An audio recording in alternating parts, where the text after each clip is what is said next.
तो दोस्तों आज तारीख हो गई है 19 जुलाई 2023 की, साथ ही में दिन है बुधवार का। तो आइए बिना देर किए फटाफट से जानते हैं आज की ताजा खबरें और मुख्य समाचार। तो देखें आज के मुख्य समाचार की पहली बड़ी खबर। टमाटर के बाद अब अदरक भी हुआ 300 रुपए किलो। फ्री में मिलने वाली धनिया भी हुई 200 रुपए किलो के पार। जी हाँ, टमाटर की कीमतों में भारी तेजी के बाद अन्य सब्जियों के दाम भी आसमान छूने लगे हैं। देश के कई हिस्सों में भारी बारिश की वजह से सब्जियों की आवक कम होने से कई सब्जियों की कीमत में तेजी आ रही है। फिलहाल तो महंगाई का आलम यह है कि फ्री में मिलने वाली धनिया भी 200 रुपए किलो के पार बिक रही है। वहीं एक ताजा जानकारी आई है जिसमें ये बताया गया है कि सब्जियों के व्यापारियों के मुताबिक अदरक 250 रुपए से लेकर 300 रुपए किलो के बीच बिक रही है। वहीं लहसुन का दाम भी 200 रुपए किलो तक पहुंच गया है। हरी मिर्च भी इस समय 100 रुपए किलो से लेकर 120 रुपए किलो के बीच बिक रही है। हालांकि एक अच्छी बात यह है कि बीते एक आध दिनों में टमाटर के दाम में थोड़ी सी कमी आई है। शायद ये कमी आपने भी महसूस की होगी। हालांकि टमाटर के बाद जो अदरक लहसुन के दाम बढ़ रहे हैं, तो ये भी ऐसी सब्जियां हैं जिनकी जरूरत अक्सर खाने में पड़ती ही है। देखिए अगली खबर। सहारा में फंसा 10 करोड़ लोगों का पैसा वापस मिलेगा। रिफंड पोर्टल हो गया है शुरू। जी हाँ, सहारा इंडिया की 4 कोऑपरेटिव सोसाइटीज में निवेश करने वाले 10 करोड़ लोगों का फंसा पैसा वापस मिलेगा। इसकी शुरुआत 5 करोड़ रुपए और 4 करोड़ निवेशकों से हो रही है। यानी पहले चरण में केवल 4 करोड़ लोगों को पैसा लौटाया जाएगा। आपको बता दें, केंद्रीय गृह मंत्री अमित शाह ने अभी हाल ही में बीते मंगलवार को दिल्ली में सहारा रिफंड पोर्टल लॉन्च किया। अमित शाह ने कहा है कि इस पोर्टल के जरिए सहारा के निवेशकों को अप्लाई करने के 45 दिन में पैसा वापस मिलेगा। ये पैसा सीधा अकाउंट में ट्रांसफर किया जाएगा। वहीं ये भी बताया गया है कि पोर्टल के जरिए सहारा की 4 कोऑपरेटिव सोसाइटीज के निवेशक ही इसमें आवेदन कर सकते हैं। इन निवेशकों में बिहार, झारखंड, उत्तर प्रदेश, मध्य प्रदेश जैसे राज्यों के लोगों की संख्या सबसे ज्यादा है। एक और महत्वपूर्ण जानकारी यह है कि पहले फेज में यानी कि पहले चरण में जमाकर्ताओं को 10,000 रुपए तक का ही रिफंड मिलेगा। यानी अगर जमा राशि 20,000 रुपए है तब भी केवल 10,000 रुपए का ही रिफंड मिलेगा। साथ ही अमित शाह ने कहा है कि इसके बाद हम सुप्रीम कोर्ट जाएंगे और ज्यादा रिफंड जारी करने का अनुरोध करेंगे, ताकि जिन लोगों का सहारा में 10,000 रुपए से ज्यादा निवेश है उनको भी पैसा लौटाया जा सके। तो जो भी लोग सहारा में अपना फंसा पैसा वापस लेना चाहते हैं, उनको सबसे पहले इस वाली वेबसाइट पे जाना होगा, जो है mockrefund.crcs.go.in। यहाँ पे आधार नंबर और मोबाइल नंबर के जरिए लॉगिन होगा। एक OTP भेजा जाएगा। जैसे ही आप OTP डाल देंगे तो आपका लॉगिन हो जाएगा। तो जैसे ही आप आधार कार्ड और मोबाइल नंबर डाल देंगे तो आपके अकाउंट की सभी जानकारी सामने आ जाएगी। इसके बाद आपको सोसाइटी का नाम, सदस्यता नंबर और जमा राशि भरनी होगी। फॉर्म में जो भी जानकारी मांगी गई होगी उसे भरने के बाद फॉर्म को डाउनलोड करके बाहर निकालना होगा, यानी कि फिजिकल रूप से। फिर उस पर अपनी एक फोटो चिपकानी होगी और फिर से इस दावा फॉर्म को अपलोड करना होगा, यानी कि स्कैन करके। तो ये सभी चीजें पूरी हो जाने के बाद, जैसा कि गृह मंत्री अमित शाह ने कहा है कि 45 दिन के भीतर अगर आपने सभी नियमों को फॉलो किया होगा तो 10,000 रुपए आपके खाते में आ जाएंगे।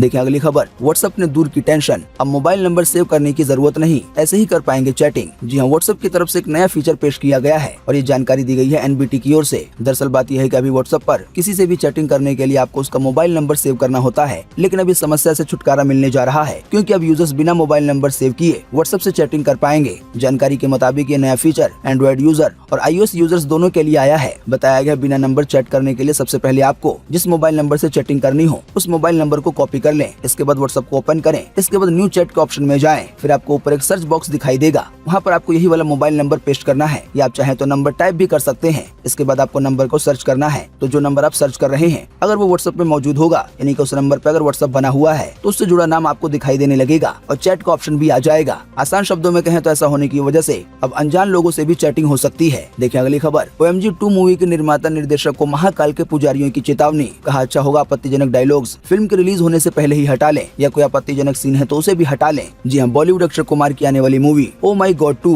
यानी कि OMG 2 मूवी पर महाकालेश्वर मंदिर के पुजारियों ने आपत्ति जताई है। फिल्म का टीजर अभी हाल ही में 11 जुलाई को रिलीज हुआ है। इसमें अक्षय कुमार लंबी जटाएं और माथे पे भस्म लगाए भगवान शिव के रूप में नजर आ रहे हैं। वैसे तो बताया गया है ये मूवी आने वाले 11 अगस्त को रिलीज होगी। हालांकि सेंसर बोर्ड ने फिलहाल मूवी पे रोक लगा दी है। बोर्ड ने फिल्म को रिव्यू कमेटी के पास भेजा है ताकि फिल्म की बारीकी से जांच हो सके, उसके बाद ही परमिशन दी जाएगी। बात यह है कि अभी हाल ही में आदिपुरुष मूवी रिलीज हो गई थी। उस मूवी को लेकर लोगों में काफी गुस्सा देखने को मिला था। इसी वजह से सेंसर बोर्ड ने सावधानी रखते हुए धर्म या भगवान से जुड़ी मूवियों के लिए रिव्यू कमेटी का फैसला लिया है। आसान शब्दों में कहें तो ऐसे फिल्मों को स्पेशल तौर पर चेक किया जाएगा जो कि धर्म के नाम पर या भगवान वगैरह को लेकर बनी हुई है। देखिए अगली खबर। क्रिप्टो करेंसी के लिए बनेंगे नए नियम। G20 की बैठक में उठा मुद्दा, कई देशों ने जताई है इस पर सहमति। जी हाँ, वित्त मंत्री निर्मला सीतारमण ने अभी हाल ही में बीते मंगलवार को कहा है कि G20 बैठक में क्रिप्टो करेंसी के लिए एक व्यापक और वैश्विक नीति बनाने को लेकर चर्चा हुई है। साथ ही में वित्त मंत्री ने यह भी कहा है कि G20 के सदस्य देशों ने अंतर्राष्ट्रीय आर्थिक सहयोग बढ़ाने के लिए अपनी प्रतिबद्धता दोहराई है। आसान शब्दों में कहें तो ये बताया गया है कि आने वाले दिनों में क्रिप्टो करेंसी को लेकर नए नियम जारी हो सकते हैं। एक और मेन जानकारी यह है कि कुछ नियम तो ऐसे होंगे जो कि केवल देश में लागू होंगे, लेकिन कुछ नियम ऐसे हो सकते हैं जो कि वैश्विक होंगे, यानी कि इन नियमों को कई देश मिलकर बनाएंगे। तो आने वाले दिनों में क्रिप्टो करेंसी को लेकर, यानी कि जो बिटकॉइन जैसी करेंसी है उसको लेकर कई तरह के नियम देखने को मिल सकते हैं, राष्ट्रीय तौर पर या अंतर्राष्ट्रीय तौर पर भी। देखिए अगली खबर, पाकिस्तान में हिंदू मंदिरों की सुरक्षा बढ़ाई गई, 400 हिंदू पुलिसकर्मी किए गए हैं तैनात। अभी हाल ही में एक मंदिर पर रॉकेट लॉन्चर से किया गया था हमला। जी हां, पाकिस्तान कराची के सिंध में हिंदू मंदिरों पर बढ़ते हमलों को देखते हुए सरकार ने सुरक्षा बढ़ा दी है। सरकारी सूत्रों का कहना है कि सिंध के मंदिरों की सुरक्षा के लिए 400 से ज्यादा हिंदू पुलिसकर्मियों को तैनात किया गया है। दोस्तों, आप नहीं जानते हैं तो आपको बता दें, पाकिस्तान में पिछले दिनों हिंदू मंदिरों पर हमले की घटनाएं बढ़ी हैं। महज 48 घंटे के अंदर पाकिस्तान में 2 मंदिरों को हमलावरों ने निशाना बनाया। हमलावरों ने बीते रविवार सुबह काश्मीर में एक हिंदू मंदिर पे रॉकेट लॉन्चर से हमला किया और मंदिर के आसपास बसे हिंदू समुदाय के घरों पर अंधाधुंध गोलीबारी भी की थी। हमने आपको ये खबर बताई थी। वहीं इससे पहले एक मंदिर पे बुलडोजर चला दिया गया था। कराची का ये मंदिर 150 साल से ज्यादा पुराना था, यानी कि जिस पे बुलडोजर चलाया गया। बताया गया जिस समय बुलडोजर चलाया गया उस समय लाइट गई हुई थी। देखिए अगली खबर, 6 साल बाद दिल्ली में डेंगू ने तोड़ा रिकॉर्ड, डॉक्टरों ने दी है चेतावनी के बिगड़ सकते हैं हालात। जी हाँ, देश की राजधानी दिल्ली एनसीआर में मच्छर जनित रोगों के जोखिमों को लेकर चिंता बढ़ रही है। हालिया रिपोर्ट्स के मुताबिक इस महीने 15 तारीख तक 27 लोगों में डेंगू के संक्रमण की पुष्टि की जा चुकी है, जबकि इस पूरे साल में अब तक डेंगू के कुछ 163 मामले दर्ज किए गए हैं। दिल्ली नगर निगम द्वारा जारी नियमित वेक्टर जनित रोगों की रिपोर्ट में कहा गया है कि पिछले सप्ताह से शहर के कुछ हिस्से जल भराव और बाढ़ से जूझ रहे हैं। जाहिर बात है, पानी लग जाने की वजह से मच्छर काफी ज्यादा पैदा हो गए हैं। ऐसे में आने वाले दिनों में डेंगू को लेकर हालात बिगड़ सकते हैं। तो इसी की वजह से जो भी लोग दिल्ली एनसीआर में रहते हैं या देश के किसी भी हिस्से में रहते हैं जहाँ पे पानी भरा हुआ है, तो आपको मच्छरों से ज्यादा सावधान रहना होगा, वरना मच्छरों से होने वाली जो कुछ खतरनाक बीमारियां हैं जैसे कि डेंगू, मलेरिया वगैरह, वो आपको अपना शिकार बना सकती है। तो सावधान रहिए। देखिए अगली खबर, जनवरी 2024 में दिखेगा दुनिया का सबसे बड़ा क्रूज शिप। टाइटैनिक से है ये 5 गुना भारी और उससे 5 गुना बड़ा भी।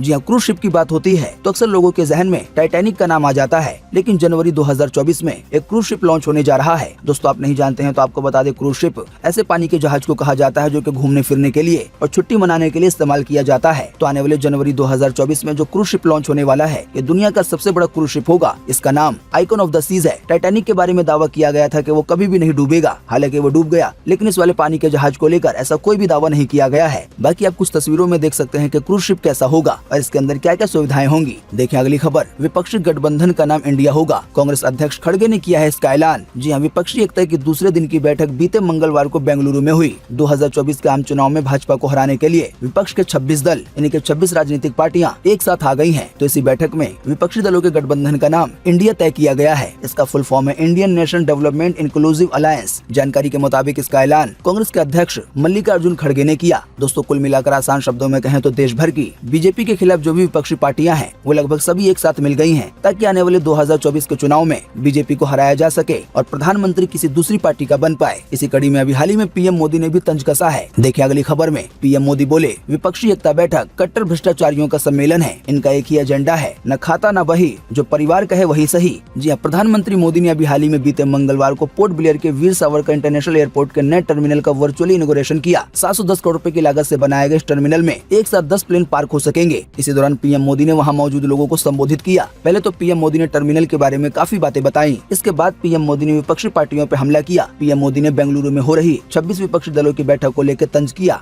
उन्होंने कहा कि लंबे समय तक भारत में विकास का दायरा कुछ बड़े शहरों, कुछ क्षेत्रों तक ही सीमित रहा। कुछ दलों की स्वार्थ भरी राजनीति के कारण विकास का लाभ देश के दूर दराज इलाकों में नहीं पहुंच सका। ये बेंगलुरु में इकट्ठा हुए हैं। इसमें जेल जाने वालों को भी खास न्योता भेजा गया है। उनकी दुकान में भ्रष्टाचार की गारंटी है। ये लोग देश के लोकतंत्र और संविधान को अपना बंधक बनाना चाहते हैं। इनके लिए मैं यही कहना चाहूंगा कि नफरत है, घोटाले हैं, तुष्टीकरण है और मन काले हैं। इसके बाद पीएम मोदी ने कहा कि परिवारवाद की आग के दशकों से देश हवाले है, तो ऐसे पार्टियों से सावधान रहें। देखिए अगली खबर, कूनो में 3 चीतों में इन्फेक्शन, आज पीएम मोदी करेंगे इसकी रिव्यू मीटिंग। जी मध्य प्रदेश के कूनो नेशनल पार्क में 3 चीतों में इन्फेक्शन पाया गया है। वन विभाग के अधिकारियों ने इसकी पुष्टि की है। बताया गया चीता पवन बाड़े में है। वहीं अन्य 2 चीते जिनको इन्फेक्शन हुआ है, फिलहाल वो अभी जंगल में ही है, अभी तक उन्हें पकड़ा नहीं जा सका है। वहीं दूसरी ओर चीता प्रोजेक्ट को लेकर पीएम मोदी ने आज खुद बुधवार को रिव्यू मीटिंग बुलाई है। दोस्तों, आपको बता दें, बीते 4 महीनों में 8 चीतों की जान जा चुकी है। 2 चीतों की जान तो अभी हाल ही में 1 हफ्ते के अंदर गई है। शायद इसी वजह से पीएम मोदी ने खुद इस मामले में रिव्यू मीटिंग बुलाई है, ताकि इस बारे में चर्चा हो सके और पूछताछ की जा सके। देखिए अगली खबर, सीमा हैदर को एटीएस के सेफ हाउस में किया गया शिफ्ट।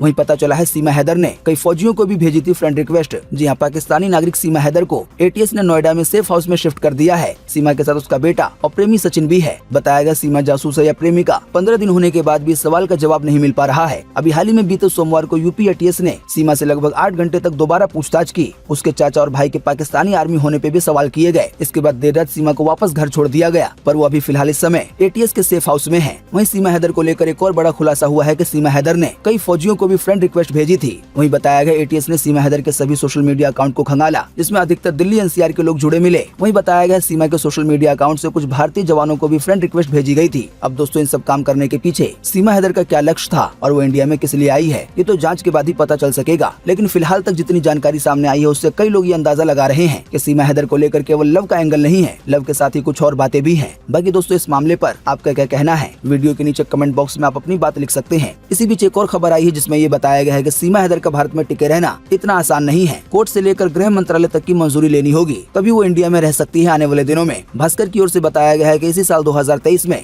एक इकरा नाम की लड़की को पाकिस्तान जाना पड़ा था। वो भी बिन बताए अवैध तरीके से भागकर इंडिया में आ गई थी। हालांकि जब पता चला और जांच आगे बढ़ी तो वो इंडिया में नहीं रह सकी, उसको पाकिस्तान भेज दिया गया। तो कुछ ऐसा ही हाल सीमा हैदर का भी हो सकता है। बाकी दोस्तों, आप भी इसी वीडियो के नीचे कमेंट बॉक्स में कमेंट करके बताएं कि सीमा हैदर को इंडिया में रहने की परमिशन मिल जानी चाहिए या इसे पाकिस्तान भेज देना चाहिए। इस पर आपकी पर्सनल राय क्या है, आप अपना जवाब इसी वीडियो के नीचे कमेंट में लिख सकते हैं। देखिए अगली खबर, रेसलर्स यौन शोषण केस में बृजभूषण को मिली राहत। दिल्ली कोर्ट ने बीजेपी सांसद को दी 2 दिन की अंतरिम जमानत। अब 20 जुलाई को होगी अगली सुनवाई। जी हां, महिला पहलवानों के यौन शोषण का आरोप झेल रहे भारतीय कुश्ती संघ के अध्यक्ष या पूर्व अध्यक्ष और बीजेपी सांसद बृजभूषण को बड़ी राहत मिली है। दिल्ली के राज एवेन्यू कोर्ट ने बृजभूषण और संघ के सेक्रेटरी विनोद तोमर को मंगलवार को 25-25 हजार रूपए के निजी मुचलके पर अंतरिम जमानत दे दी है। हालांकि जमानत केवल 2 दिन की है। आने वाले 20 जुलाई को दोबारा इस मामले में सुनवाई होगी। आसान शब्दों में कहें तो अगर आने वाले दिनों में महिला पहलवानों का पलड़ा भारी निकलता है कोर्ट में, तो बृजभूषण को आसानी से जेल हो सकती है। फिलहाल उन्हें 2 दिन के लिए छोड़ा गया है। देखिए अगली खबर, 45 साल बाद पानी में डूबी ताजमहल की दीवारें। वहीं राजकोट में कई वाहन डूबे। जी हाँ, दिल्ली में यमुना का जलस्तर लगातार घट रहा है और ये दिल्ली एनसीआर के लोगों के लिए अच्छी बात है। हालांकि इसी बीच ये खबर आ रही है कि आगरा जिले में 45 साल बाद यमुना के पानी से ताजमहल की दीवारें डूब गई हैं। बताया गया आखिरी बार 1978 में बाढ़ का पानी ताजमहल के दीवारों से टकराया था। आसान शब्दों में कहें तो बाढ़ के पानी ने 45 साल का रिकॉर्ड तोड़ दिया है। वहीं दूसरी ओर गुजरात के राजकोट में जिले में भारी बारिश की वजह से कई वाहन डूबते नजर आए। वहीं हिमाचल प्रदेश में बीते 9 दिन से 682 सड़कें बंद हैं। जाहिर बात है कई जगह पे सड़कें टूट गई हैं, कई जगहों पे पानी भरा हुआ है। इसकी वजह से लोगों को काफी परेशानी हो रही है। वहीं बताया गया देश के लगभग 15 राज्यों के कई जिलों में बाढ़ जैसे हालात हैं। इनमें यूपी, बिहार, दिल्ली, हिमाचल प्रदेश, असम, झारखंड, ओडिशा, पश्चिम बंगाल, आंध्र प्रदेश, तेलंगाना, तमिलनाडु, कर्नाटक, गोवा, उत्तराखंड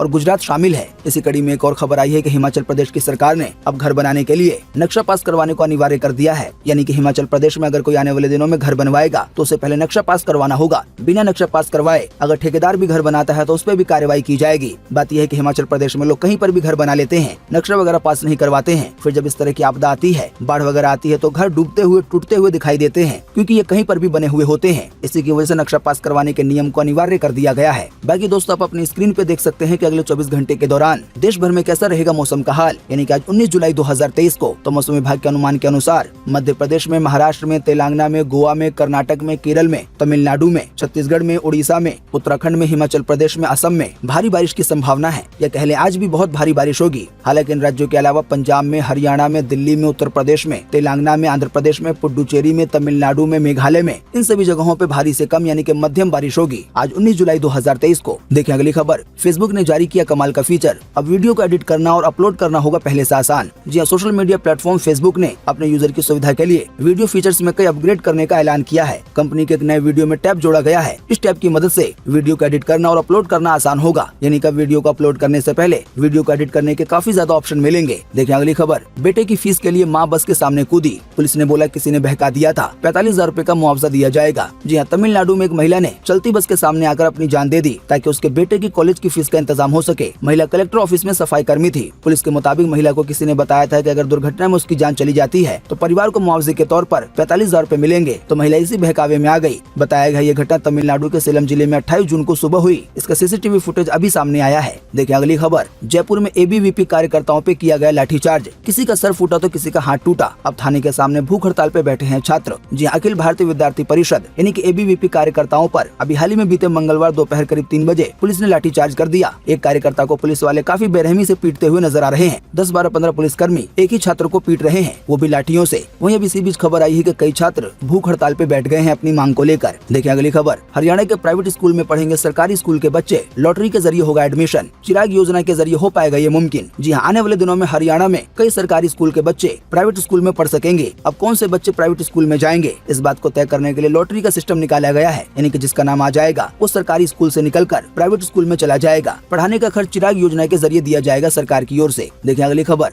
IDBI के अमृत महोत्सव FD पे ज्यादा ब्याज मिलेगा, 375 दिन की है स्कीम। जी IDBI बैंक ने अमृत महोत्सव FD के तहत 2 स्पेशल स्कीम की शुरुआत की है। बताया गया इनमें सामान्य नागरिकों को 7.10% का ब्याज मिलेगा, तो वहीं वरिष्ठ नागरिकों को 7.60% का ब्याज मिलेगा। बाकी आप ज्यादा जानकारी के लिए बैंक के ऑफिशियल वेबसाइट पर जा सकते हैं या नजदीकी ब्रांच को विजिट कर सकते हैं। तो दोस्तों उम्मीद करते हैं कि आज की इस वीडियो से आपको काफी कुछ जानकारी मिली होगी।